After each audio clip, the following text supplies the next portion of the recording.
உலகமெங்கும் பறந்து வாழ்ந்து கொண்டிருக்கும் இனிய தமிழ் உறவுகளுக்கு இந்நேரத்து வணக்கங்கள்.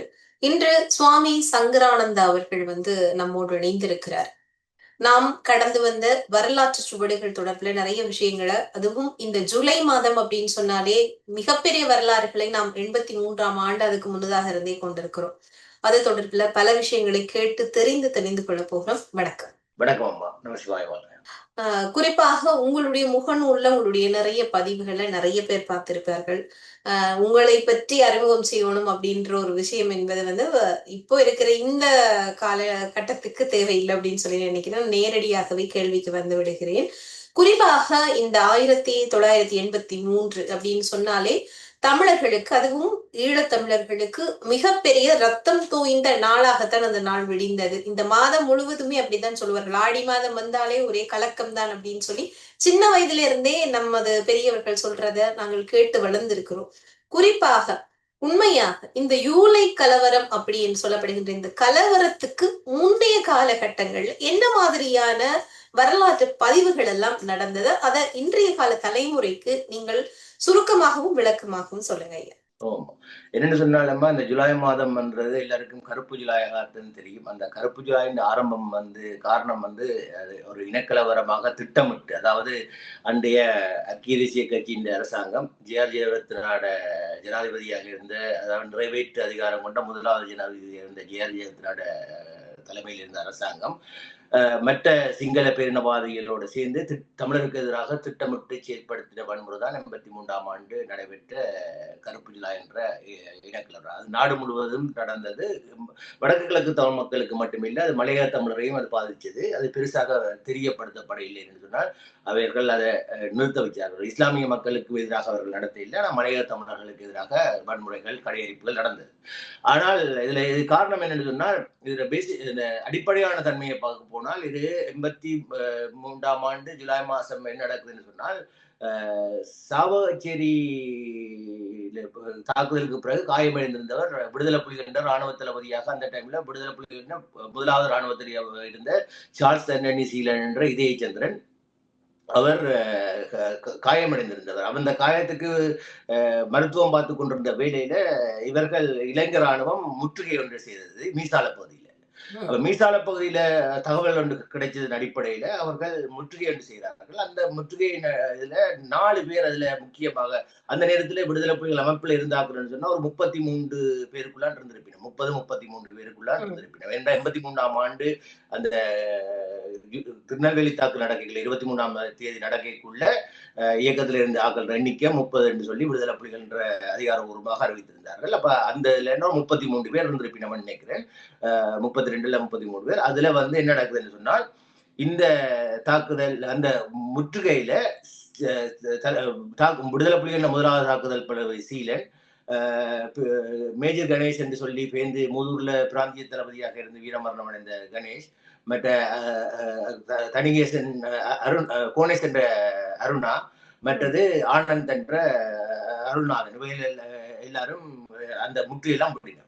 அப்ப முற்றுகை உடைச்சு கொண்டு தப்பி போய்க்குள்ள ஏற்கனவே காயப்பட்டிருந்த சீலனுக்கு திருப்பியும் காயம் வருது. அப்ப அவர் தப்ப முடியாது என்று சொல்லிக்குள்ள அவர் தன்னை சுட்டுட்டு போக சொல்லி ஆயுதத்தை எடுத்துட்டு போக சொல்லி அருணாக்கு கட்டிடுறார். அதை நிறைவேற்ற அருணா அதே மாதிரி அருணாதனுக்கும் அதே மாதிரி காயம் வர அவரை அதையும் நிறைவேற்றிட்டு அவையை தப்பி போயினோம். கணேசும் அருணாவும் தப்பி போயினோம் 2 பேர். அப்ப அந்த நேரத்துல விடுதலை புலிகள் அமைப்புல 4 பேர் இறந்திருந்தால் அது ஒரு பெரிய ஒரு இழப்பு. அதாவது கிட்டத்தட்ட 25-30 வீதத்துக்குமான விடுதலை புலிகளின் பலம் அழிஞ்ச மாதிரி அது தாக்குதல் தளபதி அளிக்கப்பட்டிருந்தால் ஒரு பெரிய விஷயம். அப்ப அதுக்கு ஒரு பழிவாங்கலாக செல்லக்கிளி அம்மான் தலைமையில ஜூலை மாசம் 23ஆம் தேதி திருநெல்வேலியில வச்சு கன்னிவெடி தாக்குதல் நிகழ்த்தப்படுது. அந்த கன்னிவெடி தாக்குதலுக்கு தேசிய தலைவர் கூட செல்லக்கிளியம்மான் தலைமையில், அதாவது தாக்குதல் தலைவர் செல்லக்கிளியாக இருக்கக்குள்ள அவரும் பங்கு பெற்றார். அப்ப அந்த தாக்குதல்ல கிட்டத்தட்ட நேரடியாக பங்கு பெற்றார்கள் 18 பேர். அப்ப அந்த 18 பேருக்குள்ள தான் இதுல நடந்து 13 ராணுவம் நேரடியாக மறைமுகமாகிற 18 பேர், அதுல 13 ராணுவம் கொல்லப்படுகிறோம்.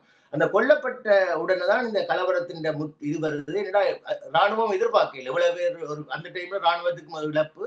அப்ப அவர்கள் என்ன செய்யறாங்கன்னா அந்த வந்த இடங்கள், அதாவது வேறு வேறு இடங்கள்ல இருந்து வந்த ராணுவ பணியாளர்களை களுத்துறை, காளி அப்படியான இடங்களுக்கு தனித்தனியாக அவர்கள் அந்த ஊர்களுக்கு அனுப்பி வச்சு இந்த கலவரத்தை திட்டமிடுறாங்க. அந்த அடிப்படையில தான் இந்த கலவரம் இந்த காலகட்டத்துல அந்த அந்த இலங்கை ராணுவ வீரர்களுடைய அந்த பிணங்களை கூட ஏதோ ஒரு டிஷ்யூ பேப்பர் மாதிரியான அந்த பேப்பர்களால் எல்லாம் சுத்தித்தான் எடுத்துக்கொண்டு போனார்கள். இதெல்லாம் ஒரு வகையில ஜே.ஆர். ஜெயவர்தன இனக்கலவரத்தை தூண்டுவதற்காகத்தான் அன்றைய காலகட்டத்திலேயே திட்டமிட்டு செய்யப்பட்டது அப்படின்னு சொல்லி எல்லாம் சில விஷயங்களை படித்திருக்கிறோம். அது தொடர்பில் ஏதாவது சொல்ல முடியுமா? நிச்சயமா அவர் பேட்டியாகவே அவர் சொல்லியிருக்காரு. அது இப்ப காணொலிகள் இருக்கிறது. நான் சிறுவன் அந்த டைம்ல எனக்கு ஒரு 15-16 வயசு இருக்கும். 16 வயசு ஆகும். அப்ப அந்த டைம் அப்ப அவருக்கு இதுல பேட்டியில ரூபானில அவர் சொல்ற அறிவிக்கிறார் என்னன்னா, போரண்டா போர், சமாதானம் என்ற சமாதானம் என்ற அந்த கலவரம் தொடர்ச்சியா நடைபெறக்குள்ள அவர் அப்படி ஒரு அறிக்கை ஒன்று அப்படி ஒன்று சொல்றார்.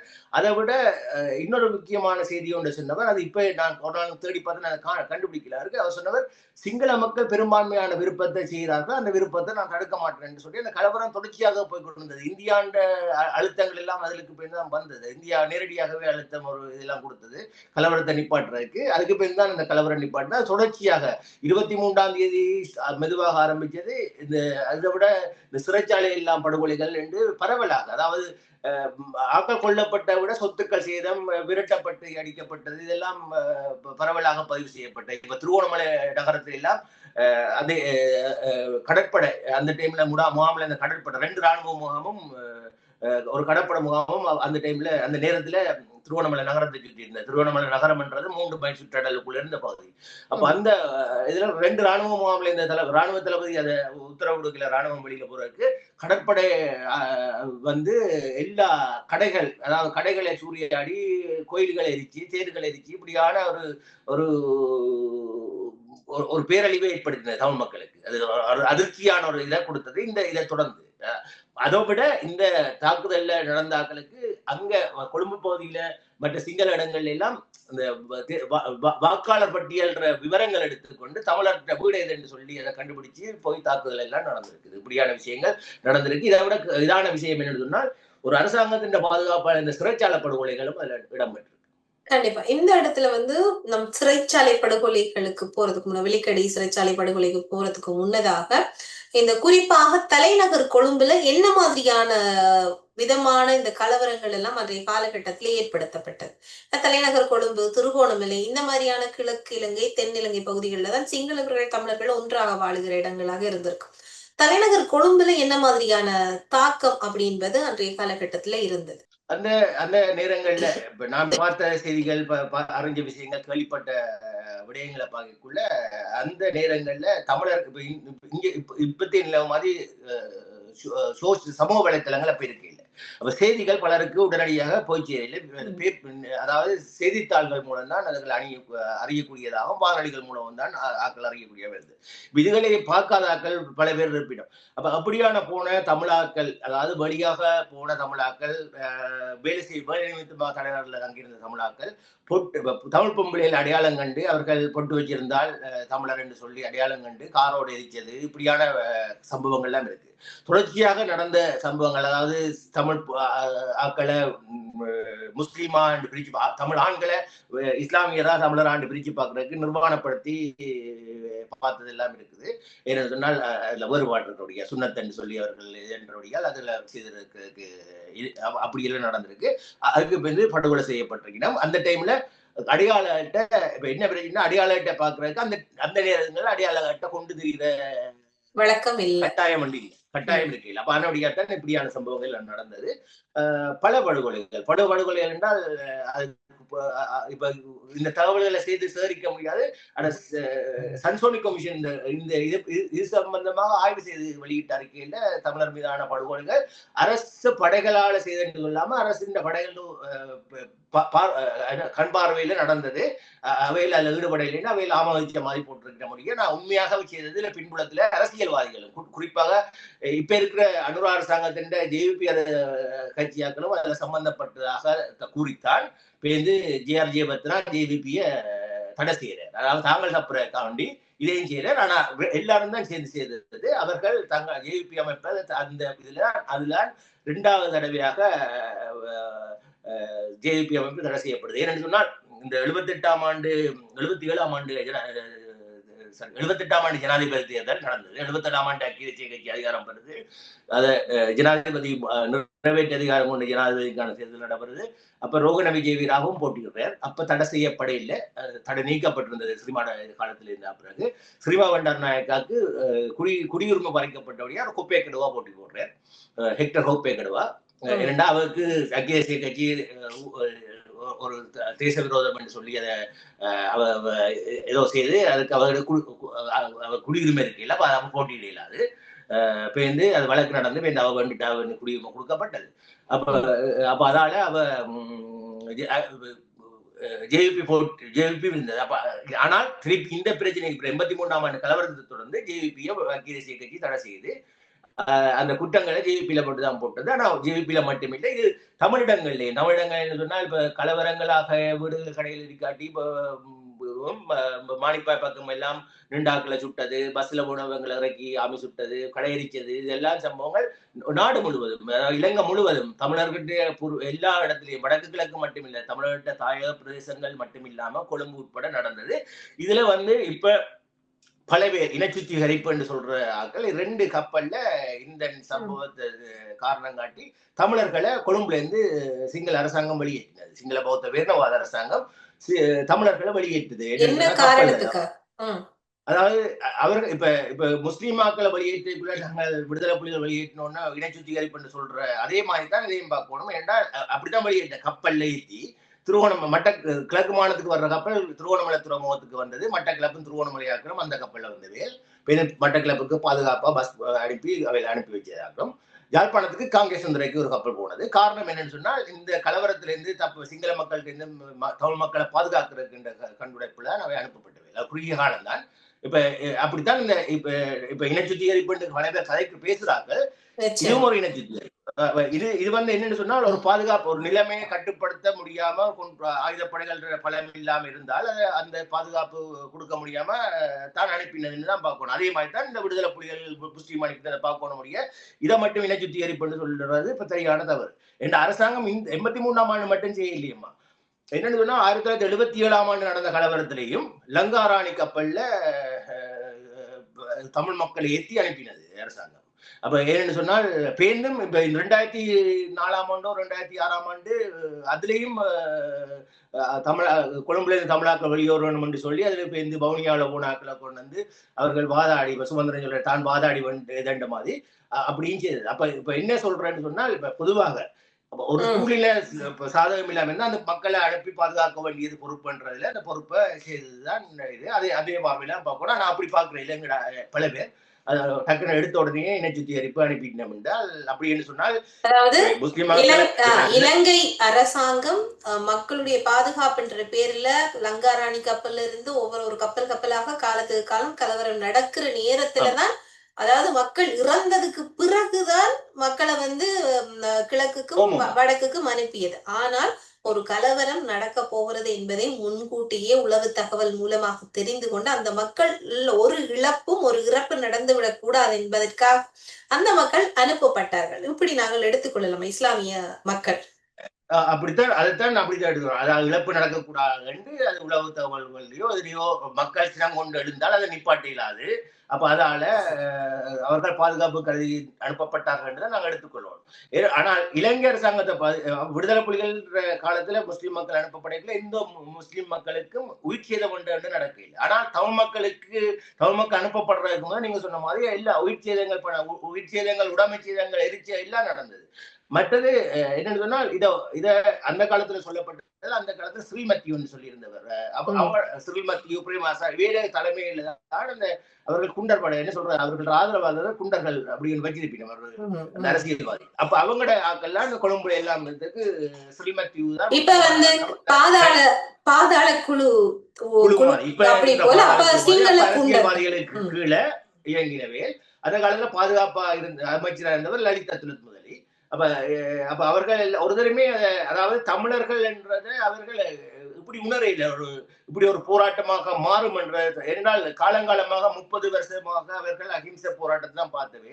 அகிம்சை போராட்டம் ஆரம்பிக்கக்குள்ள முதலாவதாக 1956ஆம் ஆண்டு காளிமுகத்திடல்ல தமிழரசு கட்சி சந்தை செல்வராயத்தின் தலைமையில உண்ணாவிரதம் இருக்குது. சிங்கள ஓன்லி சட்டத்தை எதிர்த்து அப்ப வன்முறையைத்தான் பாவிக்கிறேன். வன்முறையை பாவிச்சேன்னா சிங்கள காடையர்கள் தான் வன்முறை பாவிக்கக்குள்ள போலீஸும் பார்த்து கொண்டிருக்கு. அப்ப இடையில இந்த போலீஸ் முதல் அவர்கள் சிங்கள மக்களும் சிங்கள காடையர்கள் என்ற பேர்ல சிங்கள மக்கள் தான் தமிழ் மக்களுக்கு மீதான அட்டூழியங்களை செய்தார்கள். பொதுவாக எல்லாரும் சொல்லுவாங்க சிங்கள மக்களுக்கும் உங்களுக்கும் பிரச்சனை இல்லைன்னு. இல்ல, சிங்கள மக்கள் தான் ஆரம்பித்தது, சிங்கள மக்கள் தான் வன்முறையை எதிர்த்தது. இரண்டால் பாணந்துறையில இருக்கிற தமிழனை வெட்டினது ராணுவம் இல்ல, பாணந்துறையில இருந்து தமிழனை வெட்டினது அந்த பாணந்துறையில இருந்து சிங்களவர்கள் எல்லா சிங்களவர்களும் இல்ல, அதுல வன்முறையாளர்கள். அப்ப அதை மற்றவர்களும் பார்த்து கொண்டிருந்தார்கள். ஒரு தினம் காட்டி கொடுக்கையில ஒரு தினம் தண்டனை வழங்கப்படவில்லை. அப்ப இப்படியான நிறைய சம்பவங்களுக்கு பின்னணியில ஆரம்பத்துல இதா இருந்தது. அதுக்கு இப்ப இன்னும் முதலாக இந்த போலீஸ் வந்த அடிச்ச அராஜகம் பண்ண இருக்கு, அதாவது சத்தியாகிரகங்கள் எல்லாம். ஆனா ராணுவம் இறக்கப்பட்டதுன்னு சொன்னா 1958ஆம் ஆண்டு தான் இந்த ராணுவத்தை இறக்கினோம். அப்ப இப்படியான நிலப்பாடுகள் எல்லாம் இருக்கு. ராணுவத்தை கட்டுப்படுத்தாம ஸ்ரீமா பண்டார நாயக்கா தான் ராணுவத்தை தமிழ் மக்களுக்கு எதிராக முதலாக பயன்படுத்துறார். அதுக்கு பேர் தான் தொடர்ச்சியாக சிங்கள மக்கள் என்ற, அதாவது என்ன சொல்ற காடையர்கள் என்று சொல்ற அந்த காலத்துல பாவிக்கிறவர் அந்த பொதுவாக மக்கள் என்று சொல்லாம காடையர்கள், அந்த சிங்கள மக்களுக்குள்ள இருக்க காடையர்கள், அவர்களும் இந்த ராணுவம் சீருடையடைந்த ஆக்களும் தொடர்ந்து மாறி மாறி செய்யத்தான் இயக்கங்கள் ஆயுத போராட்டங்கள் வளர்ந்தோடனே மற்ற எல்லா இயக்கங்களும் அவர்களுக்கு எதிராக வன்முறையை பாதிக்க வேண்டி வந்துச்சு. அதை தடுக்கிறதுக்கு அதுக்கு பேருந்து சிங்கள மக்கள் தமிழ் மக்கள் மீது தனிப்பட்ட கிராமங்கள்ல தாக்குதல் நடத்துற நிறுத்தினார்கள். ஏனென்றா இந்த வன்முறை அவர்களுக்கும் நடக்கும் என்ற பயத்துல அந்த அச்சத்தால அவர்கள் நிறுத்தினார்கள். ஆனா அதை ராணுவம் தொடர்ந்து செய்து. நிச்சயமா. இப்ப இந்த இடத்துல நீங்க மலையக மக்களும் பயங்கரமாக, இஸ்லாமிய மக்கள் தவிர இந்த ஜூலை கலவரத்துல மலையக மக்களும் பயங்கரமாக பாதிக்கப்பட்டாங்கன்னு சொல்ற ஒரு விஷயத்தை இந்த நேர்காணலுடைய ஆரம்பத்திலேயே சொல்லியிருந்தீங்க. மலையக மக்கள் என்ன மாதிரியான பாதிப்புகளுக்கு எல்லாம் அன்றைய காலகட்டத்துல உள்ளாகி இருந்தாங்க? அவர்களும் இந்த இதே மாதிரி சிங்கள மக்களால அச்சுறுத்தப்பட்டு, கடைகள் எரிக்கப்பட்டு, தோட்டங்கள் இந்த வீடுகள் சூறையாடப்பட்டு, அகதிகளாகப்பட்டு பல பேர் அந்த காலத்துல வடக்கு கிழக்கு நோக்கி வந்திருந்தார்கள். இப்ப மலையக தமிழர் என்று சொல்லக்கூடாது, அவர்கள் இப்ப வடக்கு கிழக்கு தமிழராகவே வடக்கு கிழக்குல வாழ்றார்கள் பல பேர். ஆனால் அவர்கள் நேரடியான பாதிப்பு இருந்தாலும் அந்த நேரத்துல ஐக்கிய தேசிய கட்சியோட தொண்டமாண்ட இலங்கை தோட்ட தொழிலாளர் காங்கிரஸ் இருந்தபடியா அவர்கள் அதை நிறுத்தி கொண்டார்கள். ஏனென்று சொன்னா மலையக தமிழர் வேற என்ற ஒரு புரிந்துணர்வு அவைகளுக்கு அவர்கள் என்ன காரணம்னா தமிழர்களை ஒன்று சேர்க்கக்கூடாதுதான் முக்கியமான குறிக்கோள். வடக்கு கிழக்கு தமிழர்கள் தனியார்கள் என்றும் தமிழ் பேசும் இஸ்லாமியர்கள் தனியான இனம் என்றும் மலையக தமிழர்கள் புறம்பானவர் இனம் என்றும் அவர்கள் ரெண்டு பேருக்கும், அதாவது குறிப்பாக இஸ்லாமியர்களுக்கு நல்ல சலுகைகள் அரசாங்கம் கொடுத்தது. அதே மாதிரி மலையக தமிழருக்கும் எந்தவித பிரச்சனையும் இல்லாம மாத்திக்கொண்டார்கள். ஏனென்றால் தாங்கள் பிரித்து தனியா செய்யணும். அவர்கள் நல்ல நோக்கத்துக்கான செய்யல, அந்த பழங்குடியிலும் தங்கள் எதிர்க்கிறது கஷ்டம் என்று சொல்லி மொழியால இவர்கள் மூவரும் இணைந்து விடக் கூடாது அப்படின்றதுக்காகவே பலதரப்பட்ட வேலைகளை அன்றைய காலகட்டத்துல வரலாற்று ரீதியாகவே அப்போது இருந்த ஒவ்வொரு இலங்கையினுடைய ஆதிக்கத்துல இருந்து ஒவ்வொரு அரசாங்கமும் செய்தத பல விஷயங்கள்லாம் நாம் படித்திருக்கிறோம். அடுத்து நாம் இந்த ஜூலை கலவரத்துல மிக முக்கியமான பகுதியாக இன்று வரைக்கும் பேசப்படுகிற முக்கியமான ஒரு விஷயம் என்ன அப்படின்னு சொன்னா, அந்த ஜூலை கலவரம் அப்படின்னு சொல்லி உலகத்துக்கே தெரிந்த அந்த புகைப்படம் ஒரு புகைப்படத்துல நிர்வாணமாக்கப்பட்ட ஒரு ஆண் தலையில கை வைத்து கொண்டிருப்பார். அதுக்கு முன்னதாக எல்லாம் எரிந்து கொண்டிருக்கும். அதையும் கடந்து ஒருவர் சிரித்துக் கொண்டிருப்பார். அந்த சிரித்துக் கொண்டிருக்கிற அந்த நபர் ரில்வின் சில்வா என்று சொல்லி கூட சில இடங்கள்ல நாங்கள் படிக்கிறோம். அதோட உண்மைத்தன்மை உண்மையாக அவர் இந்த படங்கள் எல்லாம் இந்த பின்புலத்துல ஜேவிபி இருந்தது உண்மை. ஜேவிபி என்று சொன்னா ஜேவிபி திட்டமிட்டு அந்த கலவரத்தை நடத்தல. ஜேவிபி உறுப்பினர்களையும், அதாவது இனவாதிகள் இருக்கிறார்கள், இனவாதிகள் எல்லா இடத்துலையும் இருக்கிறார்கள். அதே மாதிரி ஜேவிபிக்கு அனுராக் முதல் தலைவராக இருந்த விமல் வீரவன்சா சரியான ஒரு இனவாதி.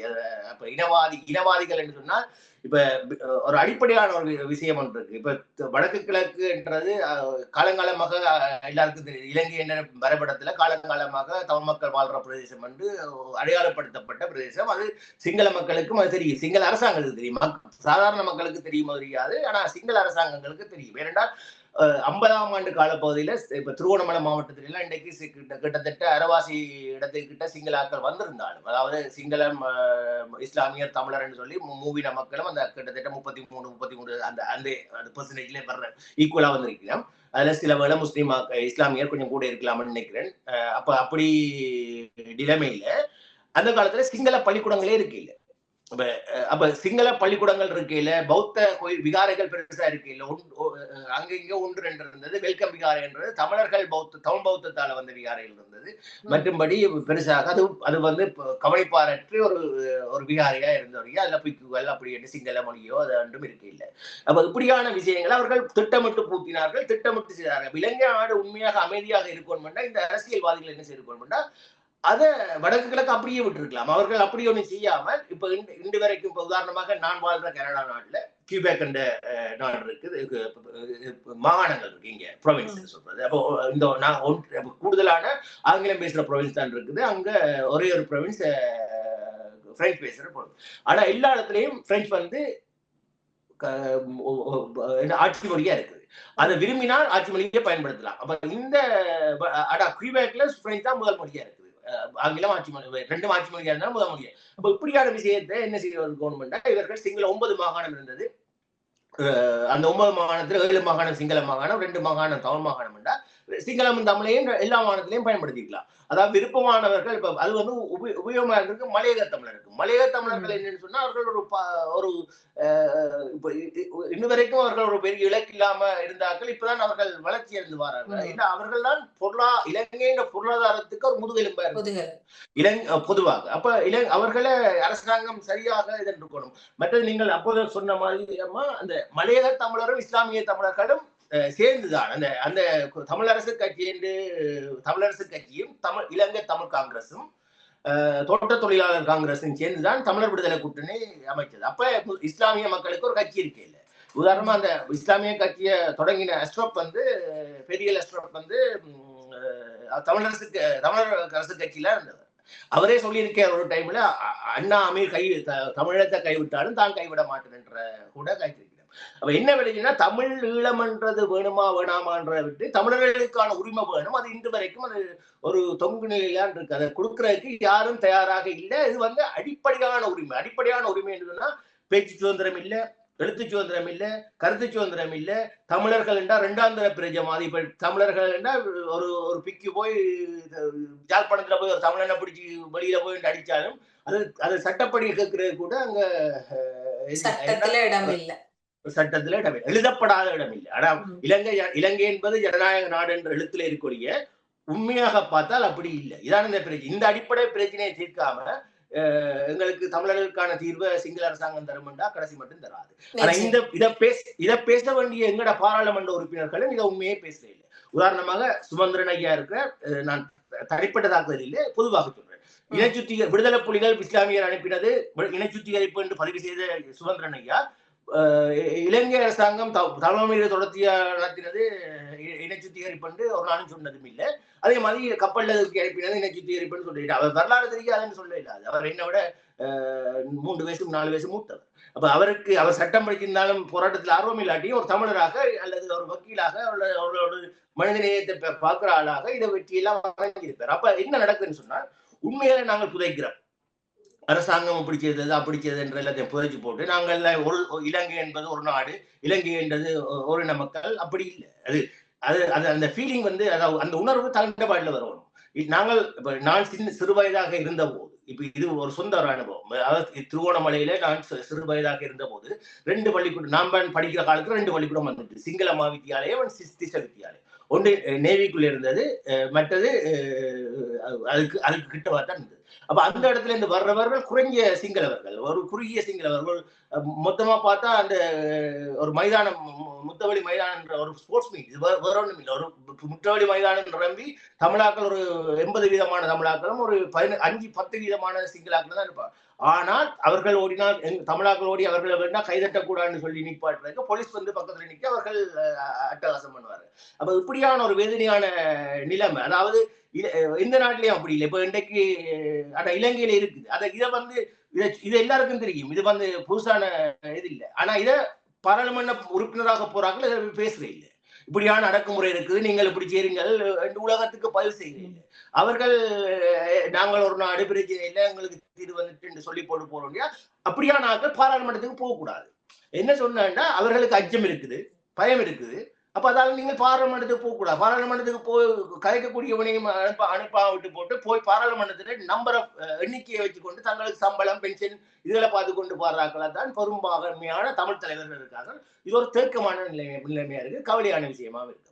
நீங்க கேட்ட வந்து ஜூலை கலவரை நான் கலைக்கிறது வர மன்னிச்சு கொள்வோம். மீண்டும் என்னுடைய அந்த விஷயத்துக்கே வந்துடுறேன். அதாவது சிறை கலவரம், நான் ஏற்கனவே சொன்னது போல அந்த ஒரு புகைப்படம், அந்த புகைப்படம் மிகப்பெரிய தாக்கத்தை உலக அளவில் ஏற்படுத்துது. இந்தியா போன்ற இடங்கள்ல எல்லாம் அதற்கு பிறகு இந்த போராட்ட குழுக்களுக்கான ஒரு மிகப்பெரிய ஆதரவு நிலையை, கொந்தளிப்பு நிலையெல்லாம் ஏற்படுத்தும். உலகமே இந்த 83 கலவரத்தை திரும்பி பார்க்குது. அப்போ இந்த ஈழத்துல இவ்வளவு பிரச்சனை இருக்கு, தமிழர்கள் எவ்வளவு தூரம் சித்திரவதையை அனுபவிக்கிறார்கள் அப்படின்ற ஒரு விஷயத்தை வந்து உலகமே பார்க்கிற வரலாறுகள் எல்லாம் நாம் படித்திருக்கிறோம். உண்மையாக அந்த சிறை கலவரம் அப்படி என்பது திட்டமிட்டு தூண்டப்பட்டதா? ஏன்னா இப்ப நடந்த இந்த சிறை கலவரத்தையும் அப்போது நடந்த அந்த சிறை கலவரத்தையும் ஒப்பிட்டு நிறைய பேர் பேசியிருந்தார்கள். இப்போ நீர்கொழும்புல நடந்த சிறை கலவரத்தை உண்மையாக அன்றைய காலகட்டத்தில் அந்த சிறை கலவரம் எப்படி வெடித்தது, எப்படி தூண்டப்பட்டது, அந்த நிகழ்வுகள் சம்பந்தமான ஒரு வரலாற்று பதிவை நீங்க சொல்லுங்க. அது என்னென்றால் முதலாவது இந்த நானும் பார்த்திருக்கேன் இந்த சமூக வலைத்தளங்கள்ல ஒப்பிட்டு பதிவுகள் வருது. ஆனா இப்ப கொல்லப்பட்டாக்கள் வந்து உண்மையாக தண்டனைக்குள்ளான கைதிகள்னா சிறை கைதிகள் ஆல்ரெடி குற்றவாளிகளாக சமூக பிரச்சனையில புதவஸ்து வேற வேற சமூக விரோத செயல்களில் ஈடுபட்டு சட்டத்தால் தண்டிக்கப்பட்ட பொதுவாக சிங்கள கைதிகள். அவர்கள் 2 குழு, தமிழ் சிங்களமோ தமிழ் முஸ்லீமோ ஒன்று, முஸ்லீம் சிங்களமோ ஒன்று சண்டை வராம அது இந்த 2 கைதிகள் குழுவுக்குள்ள சண்டை வந்தது.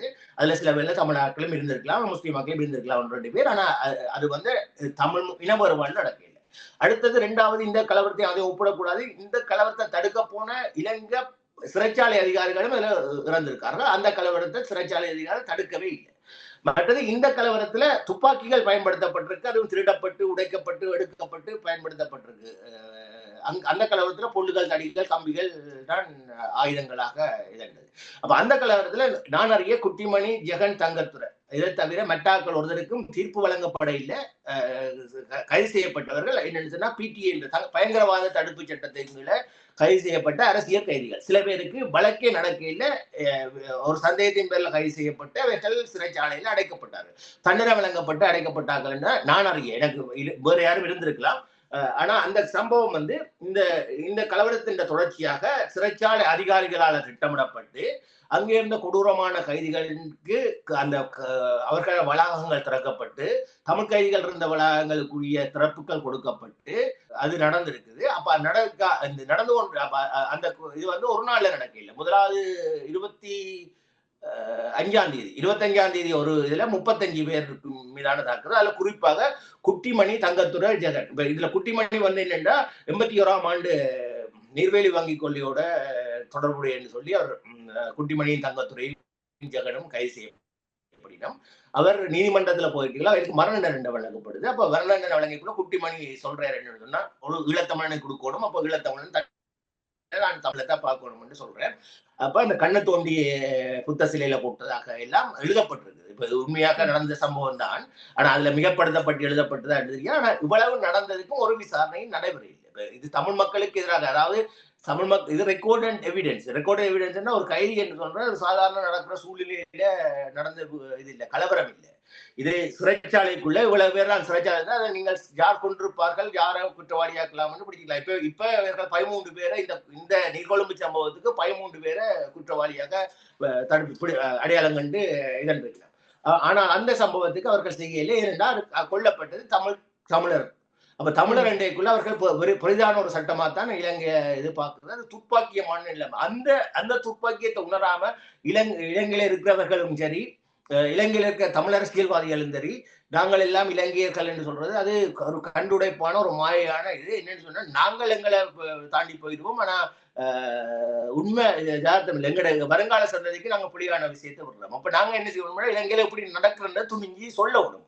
அது சொல்றதுக்கு ஒரு பாராளுமன்ற உறுப்பினர். அப்ப இந்த தொடர்ச்சியான சம்பவத்தோட தான் அந்த திட்டமிட்டு நடந்தது. அதாவது அவர்கள் மதிய நேரம் தான் நடந்தாக்கும், மதிய நேரம் அந்த அவ்வளவு பேரும் வெளியில சாப்பாட்டுக்கு போயிருந்துட்டையும் இது இந்த சம்பவம் ஒரு தரம் நடக்குது. இப்ப இந்த அடுத்த தரமும் 18 கைதிகள், மொத்தமா 53 கைதிகள் கொல்லப்படுறார்கள். அதுக்கான எந்த ஒரு நடவடிக்கையும் இலங்கை அரசாங்கத்தால் எடுக்கப்படவில்லை. இப்ப நான் அதுக்கான நீர்கொழும்புல எடுக்கக்கூடாதுன்னு சொல்லி அதுக்கு எடுக்கிறது சரி. அதே நேரத்தில் இப்ப கூட அதை விசாரிக்கலாம். அதை விசாரிச்சு அதுக்குரிய நீதியை வழங்கலாம். நீதி வழங்குறது சொல்றது பொறுப்பு கூறல்ன்றது இலங்கை அரசாங்கம் அதை பொறுப்பு கூறல் என்று சொன்னால் அதை வருத்தமாவது தெரிவிக்கலாம், மன்னிப்பு கேட்கலாம். இப்படியான விஷயங்கள் பல இருக்குது. காலம் கடந்தாலும் எங்களோட சூழ்நிலையே நடந்த சம்பவங்களுக்கு, வரலாற்றுல மற்றவர்கள் விட்ட தவறுகளுக்கு மன்னிப்பு கேட்கல ஒரு ஒற்றுமையான சமூகத்தை கட்டி எழுப்ப முடியும். அதை விட்டு போட்டு ஒரு நாடு ஒரே சட்டம் என்று சொல்லி அனுரா சொல்ற மாதிரி சொன்னால் அது வாயால் சொல்ற மாதிரி தான் செயலாளே இருக்காது. அப்ப இப்படியான விஷயம் இல்லை. அடுத்த சட்ட இதுலயும் இன்னொன்றையும் பதிவு செய்யறோமா, இதுக்கு சம்பந்தம் இல்லை. இப்ப சட்டவிரோத விகாரைகள் எல்லாம் அமைச்சு கொண்டு போய்க்குள்ளேயும் இப்ப ஜனாதிபதி என்ன செய்யறேன்னா, சட்டவிரோதம் அது நான் கோயில போய் கோல்ட் ஃபேஸ்ல பிள்ளையார் கோயில கட்டினா அரசாங்கம் எல்லாம் பண்ணுமா, கட்டிட்டாரு விட்டு போக மாட்டேன் இல்ல. அப்ப சட்டவிரோதம் அதை உடைக்காட்டிக்கும் அதுக்கு ஒரு பாதுகாப்பு போட்டு அதை சுத்தி போகலான்னு வைக்கும். அப்ப அப்படித்தான் அந்த தையிட்டி விகாரை வருது. அந்த தையிட்டி விகாரைக்கு இவர் விஜயம் செய்யறதுக்குள்ள அந்த உண்மைத்தன்மை நம்பகத்தன்மை எல்லாம் மாறுது. அப்ப சிங்களவன் என்னவும் செய்யலாம், தமிழன் செய்யலாம். நான் ஒரு கதைக்கு சொல்றேன். ஒரு தமிழன் போய் காளிமுகத்திடல் என்ற கொழும்பு தலைநகர்ல ஒரு பிள்ளையார் கோயில கட்டிட்டார். இப்ப பிள்ளையார் கோயில உடைப்பீங்களா இல்ல பிள்ளையார் கோயில் இருக்க கூடாதுன்னு செய்வீங்களா? இல்ல. பிள்ளையார் கோயிலுக்கு ஒரு சட்டம் என்றால் இலங்கை நாடு பௌத்த மதத்துக்கு முன்னுரிமை கொடுக்குதுன்னு சொன்னாலும் மற்ற மதத்தை பாதுகாக்கிற ஒரு க்ளோஸ் இருக்குது, சரத்து. அந்த சரத்தை நிறைவேற்றையில் அது செய்யல. ஆக இலங்கை நாடு சிங்கள மொழிக்கும் பௌத்த மதத்துக்கு உரிய நாடு என்று தான் இருக்குது. இந்த இதை சுட்டி காட்டுறையில எங்கட அரசியல்வாதிகள் இதை அவங்க சுட்டி காட்ட தேவையில்லை. எங்கட அரசியல்வாதிகள் இதை வெளிப்படுத்தணும். வெளிப்படுத்தினாதான் இந்த வெளிப்படத்தன்மை வந்தால்தான் இந்த உண்மையை உலகம் உணரும். அது இப்ப இது இந்தியாவுக்கும் தெரியாது, இதுவும் தெரியாது, இலங்கையில அப்படி ஒரு இல்லை என்ற மாதிரி. இலங்கையில அடிப்படையாக மனித உரிமை மீறல்கள் இருக்குது. இன அடிப்படையில் அந்த மனித உரிமை மீறல்கள் இருக்குது. அப்ப இது ஒரு பெண்ணுக்கு இப்ப எப்படி இஸ்லாமிய நாடுகள் சில நாடுகள்ல பெண்ணுக்கு பெண்ணடிமைத்தனத்தை வச்சு இதன்றாங்களோ அல்லது மரண தண்டனையை கொடுக்குறாங்களோ அதே விட மாதிரிதான் இந்த தமிழருக்கு எதிரான இன அடக்குமுறை இலங்கை நாட்டுல எழுதப்படாத சட்டமா இருக்கு. சட்டம் ஒன்று சொல்லுது, ஆனா சட்டத்தின்படி அப்படி செய்ய இயலாது. அதை சட்டத்தரணிகளா இருக்கிறவர்கள் கூட இதை உடைச்சு கைக்கிறீங்க. நிச்சயம். அதாவது இலங்கை 83ஆம் ஆண்டு நடந்த ஒரு மிகப்பெரிய கலவரத்துக்கே இன்று வரைக்கும் பொறுப்பு கூறவில்லை.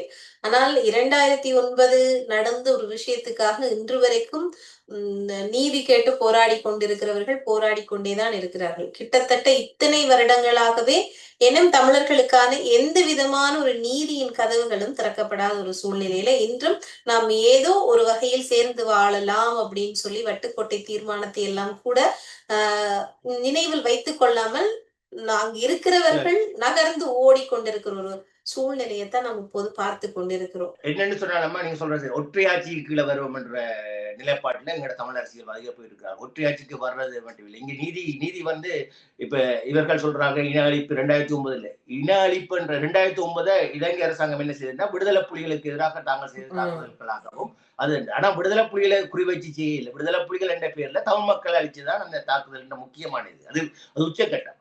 ஏனென்று சொன்னால் இந்த இனப்படுகொலை என்றது 1956ஆம் ஆண்டு ஆரம்பிக்குது. 56ஆம் ஆண்டு, 58ஆம் ஆண்டு, 77ஆம் ஆண்டு, 81ஆம் ஆண்டு, 83ஆம் ஆண்டு தொடர்ச்சியாக நடைபெறுது இன்று வரைக்கும். அதாவது 56ஆம் ஆண்டு ஸ்டார்ட் பண்ணி 57ஆம் ஆண்டு ஒரு முக்கியமான ஒரு விஷயம் வரலாற்றுல பதிவு செய்யப்படாத விஷயம் என்னன்னு சொன்னால், வரலாற்றுல பதிவு செய்யப்பட்டிருக்கு, அது ஒரு இன அழிப்பாக பார்க்கிற இல்ல. அந்த 56ஆம் ஆண்டு தனிச்சிங்கள சட்டத்துக்கு எதிராக திருவோணமலை வடக்கு கிழக்கு தலைநகர் என்று சொல்லக்கூடிய வடக்கு கிழக்கு மாநிலத்தின் தலைநகராக, அதாவது தமிழகத்தின் தலைநகரம் என்று சொல்லக்கூடிய திருவோணமலையில கருப்பு கொடியேற்றி ஒரு போராட்டம் நடக்குது. சிங்கக்கொடி அகற்றி கருப்பு கொடியேற்ற அப்படி போராட்டத்துல ஈடுபட்டு பங்கு பெற்ற ஒரு மலையக தமிழான தியாகி நடராஜாவை செல்வி என்ற ஒரு சில்வா என்ற ஒருத்தர் சுட்டுக் கொள்றார். அவர் கைது செய்யப்படுறார். கைது செய்யப்பட்டு அவர் பின்னர் விடுதலை ஆகிறார். அப்ப அந்த டைம் எல்லாம் ஜிஏ அரசாங்க அதிபர்களாக இருந்தெல்லாம் வெள்ளக்காரர்.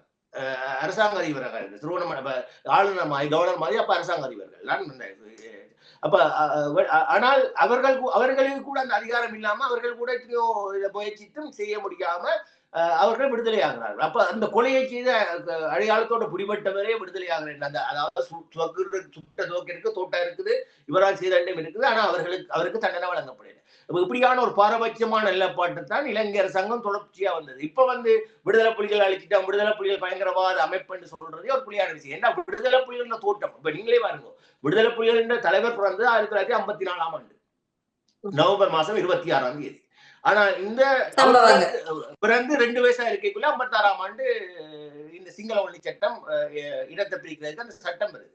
அப்ப விடுதலை புலிகள் இந்த இனவாதம் தோண்டைக்குள்ள விடுதலை புலிகள் தலைவர் வயது 2 வயசு. அப்ப எப்படி அது வளர்ந்திருக்குன்னு பாருங்க. அப்ப நாங்கள் அந்த டைம்ல அவர்கள் எல்லாருமே நம்பினது அகிம்சையான போராட்டத்தை, காந்தியை நம்பினவர்கள் கூடுதலாக. சத்தியாகிரகம் தான் அந்த காலத்துல போராட்டங்களா இருந்தது. மக்களை திரட்டினவர் தந்தை செல்வா மக்களை திரட்டினார், பெரும்பான்மையான மக்களை திரட்டி அவர் போராட்டங்கள் எல்லாம் செய்யுது. அந்த போராட்டங்கள்ன்ற வலுவெல்லாம் போயிட்டு இன்றைக்கு அந்த நிலைமையில மக்களை திரட்டி போராட்டம் செய்யற, இன்றைக்கு ஜனநாயகத்தை பெற்று பேசுற அரசியல்வாதிகள் இந்த தமிழரசு கட்சியில இருந்து கொண்டு ஜனநாயகத்தை கூட பேசுற, நாங்கள் ஜனநாயக கட்சி என்று சொல்லி அரகூர திருப்பியும் சுமந்திரன் கொண்டாரா என்ன அவர் அப்படி சொல்றவர். அப்படி சொல்லிக்குள்ள அவர் என்ன ஏதாவது போராட்டத்தை முன்னெடுக்கிறாரா? இப்படியான ஒரு உண்மையாக நடக்குது, நீதிக்கு வலுவான பிரச்சனை நடக்குது. அவர் சட்டத்தரணியாக அவர் சிறப்பானவராக இருக்கலாம், சட்டத்துல வாதாடுற திறமை. ஒரு வைத்தியர் ஆபரேஷன் சர்ஜன் நல்ல சர்ஜரி செய்யறேன் அவர் மக்கள் தலைவன் இல்லை, அவர் தன் தொழிலை கச்சிதமாக செய்யறார். அப்ப இதுக்கு இவர் மக்கள் போராட்டத்தை மக்கள் வரணும். இப்படியான பிரச்சனையை கொண்டு வரணும். அதை விட்டு போட்டு 4 கட்சியை சேர்த்து போட்டு நாங்கள் ஒற்றையாட்சிக்குள்ள போறோம்னா ஒற்றையாட்சிக்கு அது ஒரு புண், அது மேலால மூடினாலும் அது புறையோடி போய் கிடக்கும். ஒற்றையாட்சிக்குள்ள வர்றதுக்குமே இலங்கை நாடு தமிழர்கள் இலங்கை பிரஜைகள் தான் என்றதை நினைக்கணும். ஏன்னா 2 தேசிய இனம் இருக்கு இலங்கையில, 2 தேசிய இனம் இருக்கு. ஒன்று சிங்கள இனம், தமிழ் இனம். இது தேசிய இனம் சொன்னா ஒரு அரசாங்கம், அரசு, அதாவது அரசாட்சி காலத்துல மன்னராட்சி காலத்துல இருந்து அது கொண்டு வந்ததுதான் அந்த அரசு. இப்போ தேசிய இனம் இஸ்லாமியர்கள் தேசிய இனம் இல்ல, மலைய தமிழர் தேசிய இனம். மலைய தமிழர்கள் ஐரோப்பியர் காலத்திலையும் இஸ்லாமியர்கள் வியாபார நிமித்தமா வந்த வரலாறு. ஆனா தமிழர்கள் காலங்காலமாக இருந்துட்டு சொல்லி மாவம்சத்திலே குறிப்பிடப்பட்டது. மாவம்சத்துல சிங்கள மன்னர்களை பற்றி குறிப்பிட்டால் எல்லா துட்டகமன இல்லாத தமிழ் மன்னனை தான் குறிப்பிடப்படுது. தமிழர் சிங்களவன் பேர் சொல்லாட்டியும் இதான் இந்த அடையாளம். அதாவது அந்த மகாவம்சம் எழுதப்படைக்குள்ளே தமிழனும் இருந்திருக்கான், சிங்களவனும் இருந்திருக்கான். இதுல தமிழன் வந்தவன் என்று சொல்றதுக்கு ஈழத்தமிழர்களுடைய கரை படிந்த ஒரு மாதமாகத்தான் இந்த ஜூலை மாதம் அமைந்திருந்தது. இந்த ஜூலை மாதத்துல 1983 எவ்வாறான வரலாற்று நிகழ்வுகள் எல்லாம் நடந்திருந்தது என்பதை நமக்கு பல இடங்கள்ல சுட்டி காட்டியிருந்தார் சுவாமி அவர்கள். அவருக்கு ஒரு நன்றியை சொல்லிக் கொள்ளலாம். நன்றி, வணக்கம்.